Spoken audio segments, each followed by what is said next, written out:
Hi all and welcome back to Leap by AS Factor. So first question, see consider the following pairs. അതായത് മൂന്ന് pair തന്നിട്ടുണ്ട്. How many of the pairs given above is or are correctly matched എന്നാണ് ചോദ്യം. First one, Digital Bharat Nidhi. And അതിൻ്റെ ഒരു definition പോലെ തന്നിരിക്കുന്നത് it's a direct funding for telecom and broadband projects like Bharat net and CTDP in under served rural areas only. So digital Bharat നിധിയെ കുറിച്ചുള്ള സ്റ്റേറ്റ്മെന്റിനകത്ത് ഞാൻ പറഞ്ഞല്ലോ, നമ്മൾ അതിനകത്ത് എവിടെയാണ് തെറ്റുവരാൻ സാധ്യത എന്നുള്ളതാണ് ആദ്യം നോക്കേണ്ടത്. അപ്പം ആദ്യത്തെ നോക്കുകയാണെങ്കിൽ direct funding for telecom and broadband projects like Bharat net and CTDP എന്ന് പറയുന്നിടത്ത് വലിയ തെറ്റൊന്നും വരാൻ സാധ്യതയില്ല. പക്ഷെ എന്നാൽ under served rural areas only എന്ന് കിടക്കുന്നത് കാരണം നമുക്ക് ഈ ഒരു ഭാഗത്തിനെ സംശയിക്കേണ്ടതായിട്ടുണ്ട്. ഞാൻ പറഞ്ഞല്ലോ, UPSCയുടെ ഒരു ക്വസ്റ്റ്യൻ കിട്ടിക്കഴിഞ്ഞാൽ നമ്മൾ എങ്ങനെ ഒരു സ്റ്റേറ്റ്മെന്റിനെ സംശയിക്കണം, ഏത് ഭാഗത്തിനെ സംശയിക്കണം എന്നുള്ള ഒരു ഐഡിയ നിങ്ങൾക്ക് ഓൾറെഡി നമ്മുടെ പ്രീവിയസ് എപ്പിസോഡ്സിൽ നിന്നൊക്കെ കിട്ടിയിട്ടുണ്ട്. അപ്പോൾ സെയിം മോഡലിലാണ് നമ്മൾ പോകുന്നത്. സെക്കൻഡ് വൺ നോക്കൂ, PM ഗതി ശക്തി. It's a multi-modal infrastructure master plan covering transport, logistics, energy and telecom. So basically അവിടെ കണ്ടോ, ഡൗട്ട് അടിക്കേണ്ട ഒരു സാധനങ്ങളും വലുതായിട്ട് അവിടെ ഇല്ല. പിന്നെ മാത്രമല്ല, ഗതിശക്തി എന്ന് പറയുന്നത് എന്താണ് എന്നുള്ളത് ഏതൊരു ആസ്പിരന്റിനെ സംബന്ധിച്ച് അറിയാവുന്നതുകൊണ്ട് so we can consider it as true. Next one, PM വാണി, expanding public wifi network using public data offices എന്നുള്ളതാണ് അടുത്ത സാധനം. PM വാണിയും വളരെ ഫേമസ് ആയിട്ടുള്ള ഒരു സ്കീമാണ്. വാണി stands for wifi access network interface എന്നാണ്. മനസ്സിലായി? PM വാണിയുടെ വാണി stands for wifi access network interface. So public wifi expand ചെയ്യുക എന്നുള്ളത് തന്നെയാണ് അതിൻ്റെയും ഉദ്ദേശം. സോ 2ഉം 3യും കറക്റ്റ് ആണ് എന്ന് നമുക്കറിയാം. And what about digital Bharat Nidhi? ഞാൻ പറഞ്ഞല്ലോ, ലോജിക്കലി നമ്മുടെ സ്ട്രാറ്റജീസ് പ്രകാരം ഈ ഉള്ളി കിടക്കുന്നതാണ്. We can consider it as wrong. Still നിങ്ങളത് പഠിച്ചു വെച്ചിരിക്കണം. ബിക്കോസ് ഇപ്പോൾ നമുക്ക് എലിമിനേഷനിൽ കൂടെ only 2 പെയർ എന്നുള്ള ആൻസർ കിട്ടിയിട്ടുണ്ടെങ്കിലും എന്താണ് ഡിജിറ്റൽ ഭാരത് നിധി എന്നുള്ളത് നമ്മൾ കൃത്യമായിട്ട് അറിഞ്ഞിരിക്കണം. കാരണം അത് അങ്ങനത്തെ ഒരു ഏരിയ. DNB പറയുന്ന പോലെ തന്നെ അവിടെ DBN അവിടെ കൊടുത്തിട്ടുള്ളത് പോലെ തന്നെ it finances telecom and broadband projects. എവിടെയൊക്കെയാണ്? Rural, remote and under served urban areas. So അപ്പം റൂറൽ ഏരിയയിൽ മാത്രമല്ല ഇത് ഉള്ളത് എന്ന തിരിച്ചറിവ് നമുക്കുണ്ടാവണം. അപ്പോൾ എന്തിനു വേണ്ടിയിട്ടാണ് ഡിജിറ്റൽ ഭാരത് നിധി കൊണ്ടുവന്നിട്ടുള്ളത്? For funding telecom and broadband projects. So ഇന്ത്യയിലെ ടെലികോം ബ്രോഡ്ബാൻഡ് പ്രൊജക്ട്സിൻ്റെ അല്ലെങ്കിൽ അതിൻ്റെ പെനട്രേഷൻ കൂട്ടുക, അതിൻ്റെ കവറേജ് കൂട്ടുക. എവിടെയൊക്കെ? Rural, remote and under served urban areas. അപ്പോൾ റൂറലിലും അർബനും ഏരിയാസിലും ഇതിൻ്റെ ആപ്ലിക്കേഷൻ ഉണ്ട്. ഇനി എന്താണ് ഡിജിറ്റൽ ഭാരത് നിധി എന്നറിയാത്തവരെ സംബന്ധിച്ചിടത്തോളം ടെലികോം ആക്ട് 2023 പ്രകാരം നേരത്തെ ഉണ്ടായിരുന്ന യൂണിവേഴ്സൽ സർവീസ് ഒബ്ലിഗേഷൻ ഫണ്ട് എന്ന് പറയുന്ന ഒരു ഫണ്ടുണ്ട് നമുക്ക്. ഇത് ആക്ച്വലി 1885 ടെലഗ്രാഫ് യൂണിവേഴ്സലൈസ് ചെയ്യാൻ വേണ്ടിയിട്ട്, അതായത് ഇന്ത്യയിലെ ടെലിഗ്രാഫ് സർവീസ് യൂണിവേഴ്സലൈസ് ചെയ്യാൻ വേണ്ടിയിട്ട് കൊണ്ടുവന്നിരിക്കുന്ന ഒരു സംഭവമാണ് ഈ യൂണിവേഴ്സൽ സർവീസ് ഒബ്ലിഗേഷൻ എന്ന് പറയുന്നത്. മനസ്സിലായി? ഇപ്പോൾ യൂണിവേഴ്സൽ സർവീസ് ഒബ്ലിഗേഷൻ എന്താണെന്ന് ചോദിച്ചാൽ, ടെലിഗ്രാഫ് സർവീസസ് പണ്ട് ബ്രിട്ടീഷുകാരുടെ കാലത്ത് ഇന്ത്യയിൽ കൊണ്ടുവന്നപ്പോൾ അതിനെ എല്ലാവരിലേക്കും എത്തിക്കാൻ, എല്ലാവർക്കും ആ ഫെസിലിറ്റി കിട്ടാനുള്ള ഇതിനു വേണ്ടിയിട്ട് കൊണ്ടുവന്നതാണ് യൂണിവേഴ്സൽ സർവീസ് ഒബ്ലിഗേഷൻ എന്ന് പറയുന്ന കാര്യം. അതിന് വേണ്ടിയിട്ട് പിന്നീട് ഒരു ഫണ്ടും രൂപീകരിച്ചു. ഈ ഫണ്ടിൻ്റെ ഇപ്പോഴത്തെ പേരാണ് എന്ത്? ഡിജിറ്റൽ ഭാരത് നിധി. അപ്പോൾ അത് നിങ്ങൾ ഓർത്ത് വെക്കണം. ഡിജിറ്റൽ ഭാരത് നിധി എന്താണെന്ന് ചോദിച്ചു കഴിഞ്ഞാൽ it's a new name of universal service obligation fund. Universal service obligation ഫണ്ടിൻ്റെ പുതിയ പേരാണ്. അപ്പോൾ എന്താണ് യൂണിവേഴ്സൽ സർവീസ് ഒബ്ലിഗേഷൻ ഫണ്ട് എന്ന് നമ്മളിപ്പോൾ ഓൾറെഡി പറഞ്ഞു കഴിഞ്ഞു. എന്താണ് യൂണിവേഴ്സൽ സർവീസ് ഒബ്ലിഗേഷൻ ഫണ്ട്? എല്ലാവർക്കും, അതായത് പണ്ട് യൂണിവേഴ്സൽ സർവീസ് ഒബ്ലിഗേഷൻ എന്ന് പറഞ്ഞാൽ ബ്രിട്ടീഷുകാരുടെ കാലത്ത് എല്ലാവർക്കും basic telegraph services remote, rural ആയിട്ടുള്ള ഏരിയാസിൽ അഫോർഡബിൾ പ്രൈസസിന് കിട്ടണം എന്നുള്ള ഉദ്ദേശത്തോടു കൂടി കൊണ്ടുവന്നതാണ് യൂണിവേഴ്സൽ സർവീസ് ഒബ്ലിഗേഷൻ ഫണ്ട്. അത് പിന്നീട് 2023 നമ്മുടെ പുതിയ ആക്ട് വന്നപ്പോൾ അതിൻ്റെ പേര് മാറ്റി എന്താക്കി? ഡിജിറ്റൽ ഭാരത് നിധി എന്നുള്ളതാക്കി. ഇപ്പോൾ ഇതിനെ സംബന്ധിച്ചിടത്തോളം ഇതിനകത്ത് എന്തൊക്കെ കയറി വരുന്നുണ്ട്? പണ്ടത്തെ ടെലിഗ്രാഫ് മാത്രമല്ല, ഇന്ന് നമ്മളെ സംബന്ധിച്ചിടത്തോളം ബ്രോഡ്ബാൻഡ്, ഇൻ്റർനെറ്റ് അല്ലെങ്കിൽ മൊബൈൽ സർവീസസ്, ടെലിഫോൺ സർവീസസ്, ഇങ്ങനത്തെ ഒക്കെ കയറി വരുന്നുണ്ട്. അപ്പോൾ അതെല്ലാം ഇപ്പോൾ എന്തിനകത്ത് ഉൾപ്പെടും? ഡിജിറ്റൽ ഭാരത് നിധിക്കകത്ത് ഉൾപ്പെടും എന്ന് നമ്മൾ അറിഞ്ഞിരിക്കണം. Moving on to the second question. With reference to Deen Dayal Antyodaya Yojana National Rural Livelihoods Mission, consider the following statements. So, വളരെ ഫേമസ് ആയിട്ടുള്ള ഒരു മിഷൻ ആണ്. അതിനെക്കുറിച്ച് 3 സ്റ്റേറ്റ്മെന്റ്സ് ആണ് തന്നിരിക്കുന്നത്. It is A centrally sponsored scheme. True. ഞാൻ പറഞ്ഞല്ലോ, ഒരു നോർമൽ ആസിനെ സംബന്ധിച്ചിടത്തോളം ഈ മിഷനെ കുറിച്ച് എന്തായാലും കൃത്യമായിട്ടുള്ള അറിവ് എല്ലാവർക്കും ഉണ്ടാവും. സോ അതൊരു സെൻട്രലി സ്പോൺസേർഡ് സ്കീമാണെന്നുള്ളതിനെക്കുറിച്ച് യാതൊരുവിധ ഡൗട്ട്സും ആർക്കും ഉണ്ടാവത്തില്ല. And it is implemented in every state and union territory of India. Every എന്താണ് ഞാൻ പറഞ്ഞു, ഒരു എക്സ്ട്രീം കീവേഡിലേക്ക് പോവുകയാണ്. എല്ലാ സ്റ്റേറ്റിലും എല്ലാ യൂണിയൻ ടെറിട്ടറിയിലും എന്താണ് national rural livelihoods mission establish ചെയ്യും അല്ലെങ്കിൽ ഇംപ്ലിമെന്റ് ചെയ്യും എന്നാണ് പറയുന്നത്. ഇവിടെ നിങ്ങൾക്ക് മറ്റൊരു കാര്യം അറിയാമെങ്കിൽ ഈസി ആയിട്ട് ഇതിനെ എലിമിനേറ്റ് ചെയ്യാനൊക്കും. നാഷണൽ റൂറൽ ലൈവ്ലിഹുഡ്സ് മിഷനാണ്. അതായത് നമ്മുടെ പഞ്ചായത്തി രാജ് ഇൻസ്റ്റിറ്റ്യൂഷൻസ് അല്ലെങ്കിൽ Panchayat Raj act 73rd amendment, ആ ആക്ട് ഡയറക്റ്റ്ലി ആപ്ലിക്കബിൾ അല്ലാത്ത പല സ്റ്റേറ്റ്സും നമുക്കറിയാം അല്ലേ? കാരണം അവിടുത്തെ ട്രൈബൽ പോപ്പുലേഷനെയും ഷെഡ്യൂൾഡ് ട്രൈബ്സിൻ്റെ ആ ഒരു പോപ്പുലേഷൻ കാരണം അത് ഡയറക്റ്റ്ലി ആപ്ലിക്കബിൾ അല്ലാത്ത പല സ്റ്റേറ്റ്സും നമുക്കറിയാം. എന്നാൽ ഇത് കൂടാതെ നിങ്ങൾക്ക് ഇതറിയാമോന്ന് എനിക്ക് അറിഞ്ഞൂടാ, ഡൽഹി എന്ന് പറയുന്ന നാഷണൽ ക്യാപിറ്റൽ ടെറിട്ടറിയിൽ എന്താണ് പഞ്ചായത്തി രാജ് ഇൻസ്റ്റിറ്റ്യൂഷൻസ് അപ്പാടെ എന്താണ് ആ നിലയ്ക്കില്ല എന്നുള്ള ഒരു അറിവ് വേണം. കാരണം നാഷണൽ ക്യാപിറ്റൽ ടെറിട്ടറി അല്ലെങ്കിൽ യൂണിയൻ ടെറിട്ടറി ഓഫ് ഡൽഹി എന്ന് പറയുന്നത് primarily it's an urban area. അതുകൊണ്ട് തന്നെ അവിടെ മുനിസിപ്പൽ കോർപ്പറേഷൻ ഓഫ് ഡൽഹി ആണുള്ളത്. റൂറൽ ഏരിയ ഇല്ല എന്നല്ല, വളരെ ചുരുക്കം റൂറൽ ഏരിയാസേ ഉള്ളൂ. ആ റൂറൽ ഏരിയ ഇവിടുത്തെ ഡിസ്ട്രിക്ട് അഡ്മിനിസ്ട്രേഷനാണ് അതിൻ്റെ കാര്യങ്ങൾ നിർവഹിക്കുന്നത്. അതായത് സെപ്പറേറ്റ് പഞ്ചായത്ത് രാജ് ഇൻസ്റ്റിറ്റ്യൂഷൻ ആയിട്ടില്ല. മനസ്സിലാക്കാം. സോ അതെന്താണ് നമ്മൾ കാണിച്ചിരുന്നത്, ഡൽഹി പ്രൈമർലി ഒരു അർബൻ ഏരിയയാണ്. അപ്പോൾ എന്തായാലും നാഷണൽ റൂറൽ ലൈവ്ലിഹുഡ്സ് മിഷൻ അവിടെ ആപ്ലിക്കബിൾ ആയിരിക്കുമോ എന്ന് നമുക്ക് ലോജിക്കലി ചിന്തിച്ചാൽ അല്ലല്ലോ. ഇങ്ങനെയാണ് നിങ്ങൾ അതിനെ ക്രാക്ക് ചെയ്യേണ്ടത്. In every state and union territory എന്ന് പറയുമ്പോൾ എവറി ഒരു എക്സ്ട്രീം കീവേഡാണ്. അപ്പോൾ അതിനെ നമ്മൾ ഡൗട്ട് അടിക്കുമ്പോൾ നമുക്ക് ആ ഡൗട്ട് ക്ലിയർ ചെയ്ത് കിട്ടണമെങ്കിൽ എന്ത് വേണം, നമുക്ക് ഡൽഹി എന്ന് പറയുന്ന യൂണിയൻ ടെറിട്ടറിയെ സംശയിക്കേണ്ടിയിരിക്കുന്നു. ഒപ്പം മറ്റൊരെണ്ണം കൂടെ ഉണ്ട്, ചണ്ഡീഗഡ്. അപ്പം ഡൽഹിയിലും ചണ്ഡീഗഡിലും എന്താണ് national rural livelihoods mission implement ചെയ്യുന്നില്ല. So that means second statement is wrong. And third statement, it identifies target households through BPL census. അത് BPL സെൻസസിൽ കൂടെ അല്ല എന്നുള്ളത് നമ്മൾ ഫാക്ട് പഠിച്ചിരുന്നാൽ മാത്രമേ നമുക്ക് മനസ്സിലാവത്തുള്ളൂ. So third one is also wrong. അപ്പം ഒൺലി 1 എന്ന് പറയുന്നതായിരിക്കും നമുക്ക് കറക്റ്റ് ആയിട്ട് വരിക. ഇനി നമുക്ക് നോക്കാം ഏത് സെൻസസിൽ കൂടെയാണ് ഇത് എടുക്കുന്നത്. നോക്കൂ, it's participatory identification of poor method. Participatory identification of poor method എന്ന് പറഞ്ഞാൽ ആളുകൾ പരസ്പരം അങ്ങോട്ടും ഇങ്ങോട്ടും ഒരു കമ്മ്യൂണിറ്റിയാണ് സർട്ടിഫൈ ചെയ്ത് കൊടുക്കുക. ഇന്നയാൾ പുവർ ആണോ അല്ലയോ എന്നുള്ളത് പരസ്പരം ഒരു കമ്മ്യൂണിറ്റിയാണ്. അപ്പോൾ പാർട്ടിസിപ്പേറ്ററി ഐഡന്റിഫിക്കേഷൻ ഓഫ് പുവർ മെത്തേഡിൽ കൂടിയാണ് ഏതൊക്കെ ആളുകളാണ് ദീൻദയാൽ അന്ത്യോദയ യോജന പ്രകാരം സ്കീംസിന് എലിജിബിൾ ആയിട്ടുള്ളത് എന്ന് കണ്ടെത്തുന്നത്. ഇത് നിങ്ങൾ അറിഞ്ഞിരിക്കണം. മനസ്സിലായോ? കാരണം ഇന്ത്യയിലെ ഒരുപാട് സ്റ്റേറ്റ്സിലും യൂണിയൻ ടെറിട്ടറീസിലും ഇംപ്ലിമെന്റ് ചെയ്തിട്ടുള്ള ഒരു പ്രൊജക്റ്റാണ്. പ്രൊജക്റ്റിനെ കുറിച്ച് കൂടുതൽ അറിഞ്ഞിരിക്കുന്നത് വളരെ നല്ലതാണ്. ഈ പ്രൊജക്റ്റിന്റെ മെയിൻ ഉദ്ദേശം എന്ന് പറഞ്ഞാൽ എന്താണ്?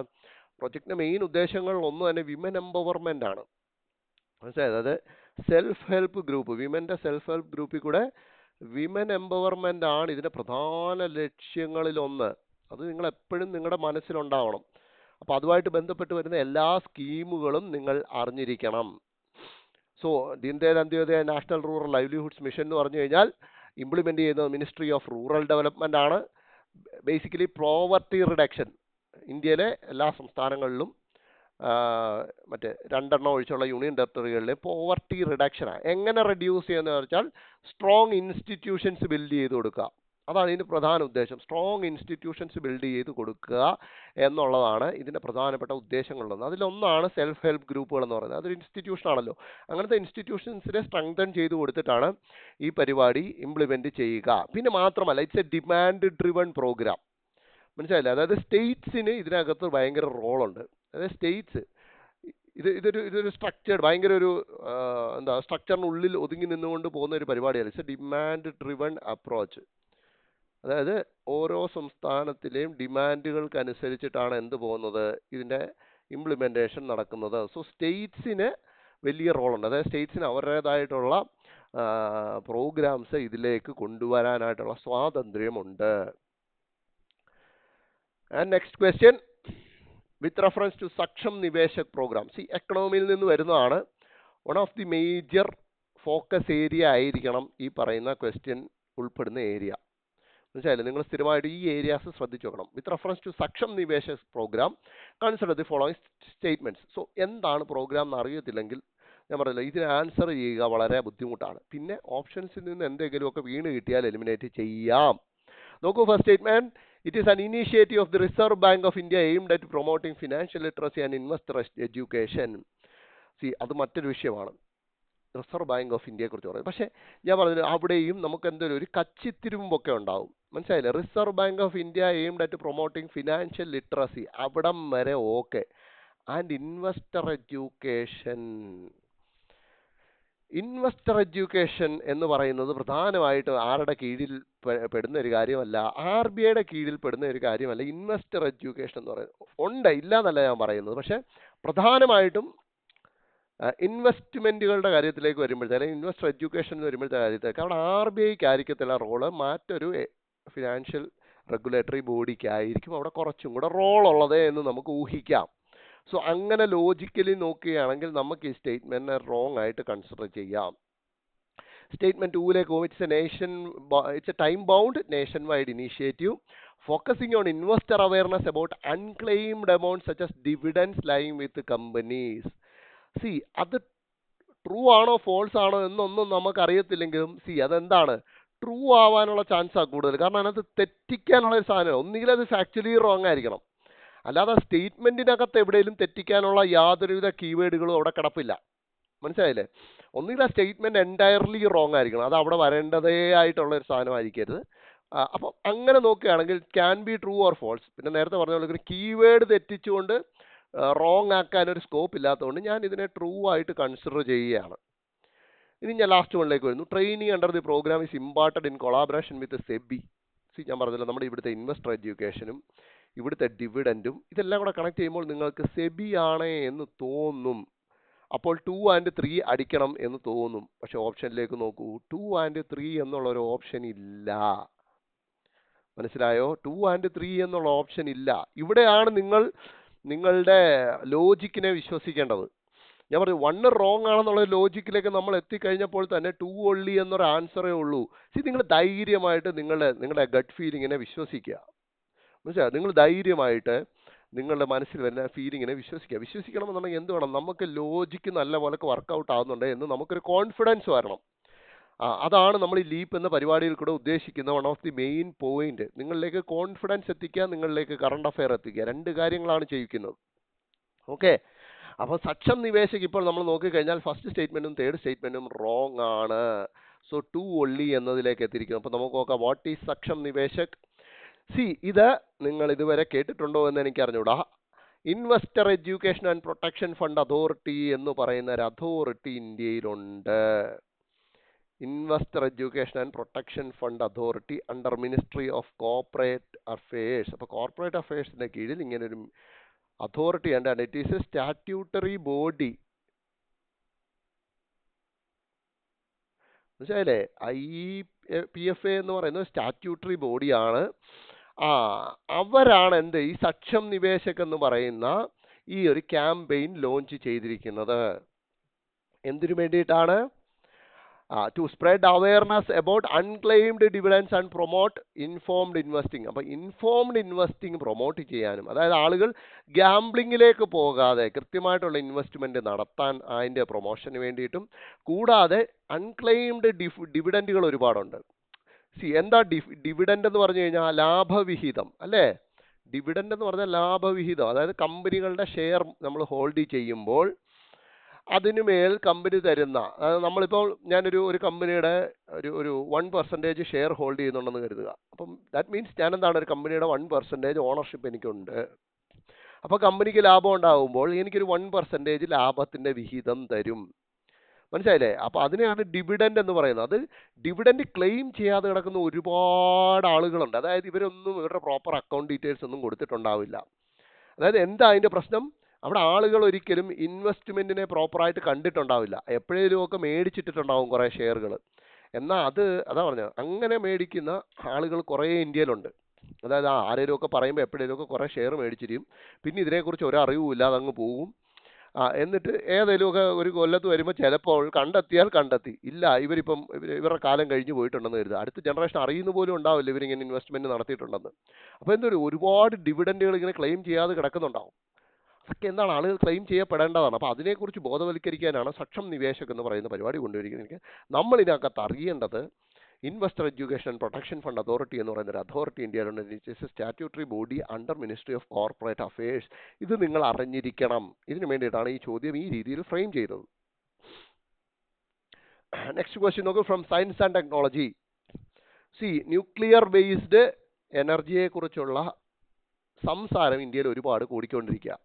ബിക്കോസ് കുറച്ച് കളകൾക്ക് ലാസ്റ്റ് എക്കണോമിക് സർവേ നോക്കിയാലും അതിന് മുൻപുള്ള ഒരു സമയം തൊട്ട് സ്മോൾ മോഡ്യുലർ റിയാക്ടർ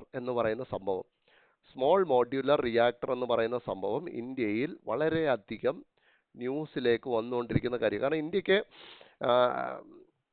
കൺവെൻഷൻ ആയിട്ടുള്ള കോൾ ബേസ്ഡ് ആയിട്ടുള്ള എനർജിയിൽ നിന്നും മാറണമെന്നുണ്ടെങ്കിൽ ഇന്ത്യക്ക് കംപ്ലീറ്റ്ലി ഇപ്പോൾ റിന്യൂവബിൾ റിസോഴ്സിനെ ആശ്രയിക്കുക എന്ന് പറയുന്ന അത്ര ഈസി ആയിട്ടുള്ള അല്ലെങ്കിൽ ഫീസിബിൾ ആയിട്ടുള്ള ഒരു കാര്യമല്ല. അവിടെയാണ് ന്യൂക്ലിയർ എനർജിയുടെ റോള് വരുന്നത്. നമുക്കൊരു വലിയ ന്യൂക്ലിയർ പ്ലാന്റ് ഒക്കെ ഉണ്ടാക്കണമെങ്കിൽ ഒരുപാട് പ്രതിസന്ധികളെ നേരിടണം, അല്ലേ? ഒന്ന് ടെക്നോളജിയുടെ പ്രശ്നമുണ്ട്, അതിന് സ്യൂട്ടബിൾ ആയിട്ടുള്ള പ്ലേസ് കിട്ടണം. പ്ലേസ് ഒക്കെ കിട്ടി വന്നാൽ കൂടെ ആളുകളുടെ പ്രക്ഷോഭങ്ങൾ, അങ്ങനത്തെ കുറേ പ്രശ്നങ്ങൾ, എൻവയോൺമെന്റലിസ്റ്റുകളൊക്കെ ഇടപെടും. അങ്ങനെയുള്ള സാഹചര്യങ്ങളാണ് ഈ സ്മോൾ മോഡ്യുലർ റിയാക്ടേഴ്സിന്റെ റോള് വരുന്നത്. അതായത് സ്മോൾ മോഡ്യുലർ ആണ്, അതായത് മറ്റൊരിടത്ത് വെച്ച് ഉണ്ടാക്കിക്കൊണ്ട് വന്നിട്ട് എവിടെയെങ്കിലും നമുക്ക് വേണ്ടടുത്ത് കൊണ്ട് അസംബിൾ ചെയ്യുകയാണ് ചെയ്യുന്നത്. അതാണല്ലോ മോഡ്യുലർ എന്ന് പറയുന്നത്. ഇതതിൻ്റെ കൂട്ടത്തിൽ സ്മോളും കൂടാണ്. നമ്മൾ നല്ല മോഡ്യുലർ കിച്ചൺ എന്ന് പറയത്തില്ല, അതെന്താ ചെയ്യുന്നത്? മൊഡ്യൂളായിട്ട് കിച്ചണിൻ്റെ ഭാഗങ്ങൾ മറ്റൊരിടത്തിട്ട് ഫാബ്രിക്കേറ്റ് ചെയ്തിട്ട് നമ്മുടെ വീട്ടിൽ കൊണ്ടുവന്ന് അസംബിൾ ചെയ്യുക. അതേപോലൊക്കെ സ്മോൾ മോഡുലർ റിയാക്ടേഴ്സ് എന്ത് ചെയ്യും? എവിടെയെങ്കിലുമൊക്കെ വെച്ച് മാനുഫാക്ചർ ചെയ്തുകൊണ്ട് നമുക്ക് വേണ്ടിടത്ത് കൊണ്ട് ഇൻസ്റ്റാൾ ചെയ്യും. അപ്പോൾ എന്താണ്, അവിടെ സ്ഥലത്തിൻ്റെ പ്രശ്നമൊന്നും വരുന്നില്ല. വളരെ കുറച്ച് സ്ഥലമുണ്ടെങ്കിൽ കൂടെയും, ഇപ്പോൾ ഫോർ എക്സാമ്പിൾ ഒരു ഫാക്ടറിക്ക് വേണ്ട വലിയൊരു ഫാക്ടറിയാണെന്ന് കരുതുക, ഒരു അയൺ ആൻഡ് സ്റ്റീൽ പ്ലാന്റ്. അവർക്ക് വേണ്ട എനർജിയും ആ പരിസരത്തേക്ക് കൊടുക്കാനുള്ള എനർജിയും ജനറേറ്റ് ചെയ്യാനായിട്ട് സ്മോൾ മോഡുലർ റിയാക്ടർ ഈ ഫാക്ടറിയുടെ തന്നെ പരിസരത്ത് നിന്ന് കുറച്ച് സ്ഥലമുണ്ടെങ്കിൽ അവിടെ ഇംപ്ലിമെൻറ്റ് ചെയ്തുകൂടെ? അതിന് വലിയ പാരിസ്ഥിതിക പ്രശ്നങ്ങൾ വരുന്നില്ല. അപ്പോൾ അതുകൊണ്ട് തന്നെ ഈ സ്മോൾ മോഡുലർ റിയാക്ടർ എന്ന് പറയുന്ന കാര്യം ന്യൂസിൽ നിൽക്കുന്നതുകൊണ്ട് തന്നെ നമ്മൾ ഇങ്ങനത്തെ ഇതുമായിട്ട് ബന്ധപ്പെട്ട എന്ത് ന്യൂസിൽ വന്നാലും നമ്മൾ ശ്രദ്ധിക്കണം. With reference to pressurised heavy water reactors in India consider the following statements. ഇപ്പോൾ പ്രഷറൈസ്ഡ് ഹെവി വാട്ടർ റിയാക്ടേഴ്സ് ഇന്ത്യയിലെ ഇത് വെച്ചിട്ടാണ് ചോദ്യം. They usually operate using enriched uranium as fuel. Enriched uranium ഫ്യുവലായിട്ട് യൂസ് ചെയ്തുകൊണ്ടാണ് ഇന്ത്യയിലെ pressurised heavy water reactors commonly work ചെയ്യുന്നത് എന്ന് പറയുന്നു. അറിയത്തില്ല, ഗസ് ചെയ്യാനായിട്ടൊന്നും കിടപ്പില്ല. Heavy water serves the dual role of coolant and moderator.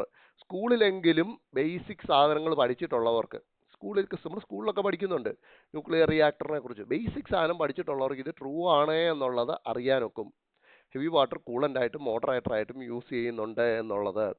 ഇനി തേർഡ് സ്റ്റേറ്റ്മെന്റ് നോക്കൂ, used heavy water can be purified back to high grade quality through distillation.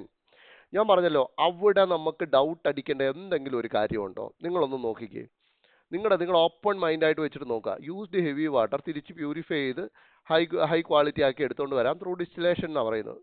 അത് പറ്റത്തില്ല എന്നുണ്ടെങ്കിൽ എന്ത് പറയണം? Used heavy water cannot B purified back.